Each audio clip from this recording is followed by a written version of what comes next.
And I'm not a scientist.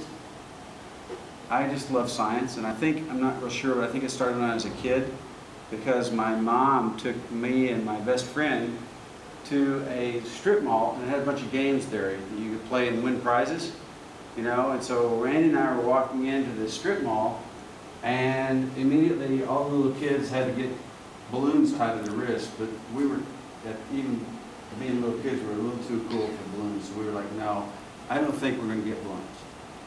So we went through the whole day playing all sorts of games, throwing darts at balloons, all that sort of stuff, but we won nothing. And so we were kind of down in the mouth, getting ready to leave, we're walking out, and there's a lazy river with plastic ducks in it. You guys seen those? The little numbers on the bottom, you reach in, pull out, if your number's right, you win a prize. And you know, there's not really any sort of logic to that. It's all luck. I mean, you're just going to, can't look at that and go, oh, that looks like a winner. But Randy and I sat and talked about it for a little bit anyway. Tried to figure out the logic behind, okay, where do you think the number's going? Well, a yellow duck came out of the little cave and was coming around. I was like, well, I'm getting that duck. That looks like a winning duck.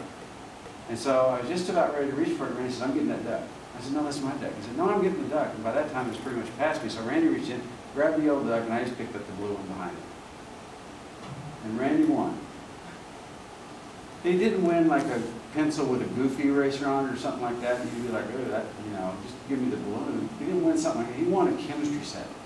There's one of those chemistry sets that was metal and it was a trifold chemistry set and had like 57 different chemicals in it, you know, elements. I was like, oh man, I can't believe Randy took my duck and now he's got my chemistry set. So we're driving home. He said, well, I got a question, Rex. And I said, what's that? I said, do you want to come over and play with my chemistry set? Said, of course. And my dad was a scientist. He was a pathologist, a doctor. And so he had all the equipment, and somehow, I don't remember exactly how, but he hooked up a Bunsen burner for us. And so this was getting much better, because now it meant matches and fire. Right? Sounds scary. Yeah, it was, but it, you know, well, the parents were there for like the first hour. So we were kind of reading the instructions and following them, and, you know, and being careful. And then the parents left, and we were like, parents are gone, time to light the Bunsen burner. So we lit the Bunsen burner. We had like this little upside down trident rocket in Randy's driveway. And I can't remember how Dad hooked up that Bunsen burner to get it that way. We were sitting right outside of Randy's house. His Bunsen burner was blown up into whatever. And so then we started just dumping chemicals in this little spoon, you know, because they give you this tiny microscopic spoon almost, and then you hold it over the fire, and the chemicals, elements would be gone. So we're like, God, this isn't that much fun either. And so Randy thought, I'm going to go in and get my mom's spoon, because she got this really big spoon. So he comes out with this like front end loader. It turned out to be out of her good silver, so it got better. So we piled on maybe half a pound, all sorts of different chemicals, and the fire that was created was so cool.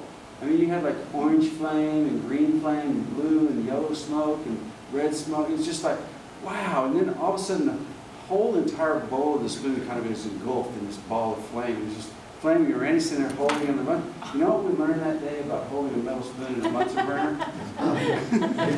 It gets hot. So Randy's sitting there holding it, and all of a sudden he goes, ah! And he throws it up in the air. And I'm, of course, at that time, as a true scientist, laughing so hard I can't even stand it. And Randy is as well. And the spoon lands beside us, and the little nuclear reaction that we had built was gone.